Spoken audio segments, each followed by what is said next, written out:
From the TV to all the merchandise in stores, frightening images of Halloween are almost everywhere these days. Well, here to help our children with maybe they have some Halloween fears is psychologist and mom herself, Amy Trout. Good morning. Hi. Welcome back. Thanks. So this is something that we kind of got talking about the last time you were here, and this is so interesting to me this time of year when really you cannot look away. I mean, Halloween images are everywhere between the commercials for scary movies that sometimes pop up all year round. Oh, yeah.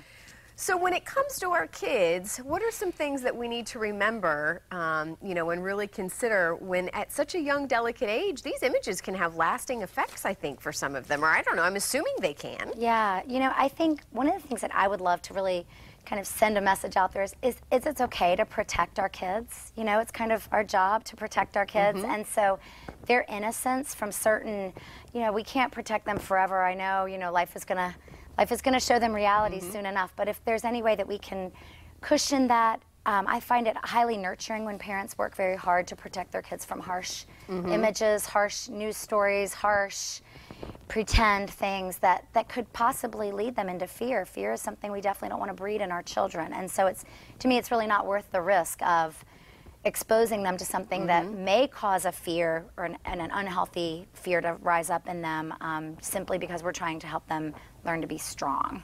Well, and you have a couple of points that we're going to get to this morning, four specifically, so let's run through these. And you say, number one, don't make light of a child's fear. Yeah, if a child thinks something is creepy or yucky or scary, even the word scary can come out of very little kids, and you go, where did that come from? Why is that scary to them?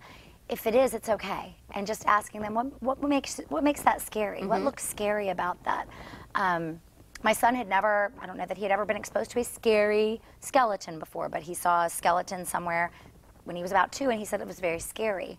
And I'm like, wow, what's scary about that? And he's like, I don't know what it is, you know. And so we talked about what made it scary, and I just let it be scary. I explained that it was bones, but I let it be okay that some things are kind of a little scary. Well, it's funny how they kind of intuitively know that that is something that maybe, hey, you know, isn't quite right. Yeah. So they pick them up on that stuff early. Yeah. Number 2, explore child's thoughts. So this is tough because you don't want to, you know, dwell on things too much, but yet you want to, you know, kind of know what's going on in their head. When they bring it up. Okay. I always go with like where the kid leads, but don't let it like freak you out. You know, like if they show you something and they think something looks scary. My kids, when 2 of my girls, when they were younger, they would see under bathroom sinks in public restrooms or whatever, and they saw faces. You know, they were like the 2 handles and the nozzle. I mean, if you look at it, you can kind of make it out. And they're like, ooh, those are scary. And I never knew that was a scary thing for them.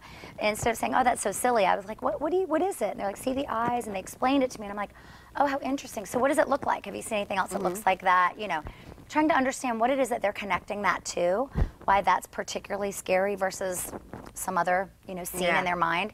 And then, you know, you can explain, one of the points is explaining reality. You can explain to them that those are just pipes and those are, you know, hot and cold nozzles down there. I don't even know what they're called, but and then does that reality. go into the next one, explain reality? Yeah, but let it be okay that they're afraid of that looks scary to them, that something in that scene looks scary. And then the last one, protect by limiting exposure. And that kind of goes to what you were talking about in the beginning. Don't be afraid to keep them innocent.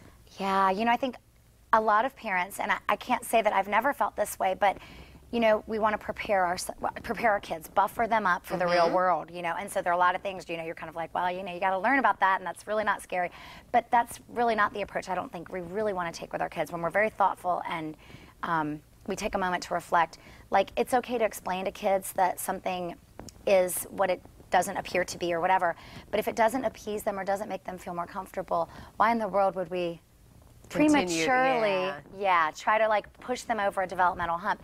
Kids need to be imaginative. Imagination is super important for cognitive development. They have to be able, you know, any of us, if we're trying to imagine what something was like in World War II, we use our imaginations to do that. We can't like put ourselves there, right? So imagination is really, really important for kids.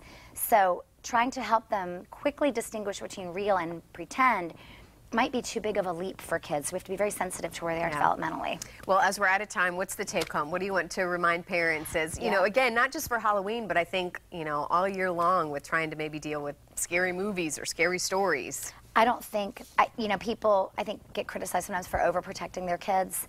And I think shielding kids from things that might become big problems with anxiety or phobias in the future. Which is real for kids. Right. I think it's okay to be protective. I think, with something like, if a child has a fear of a dog, it's not like they're going to go their whole life and not see a dog. You want to do very limited, super slow exposures and help re-encourage those connections. But with Halloween and things that really don't need to be a daily part of life, it's okay to be protective. Amy, thank you so much again. We love having you here. We look forward to having you back. Thank you. And of course, to find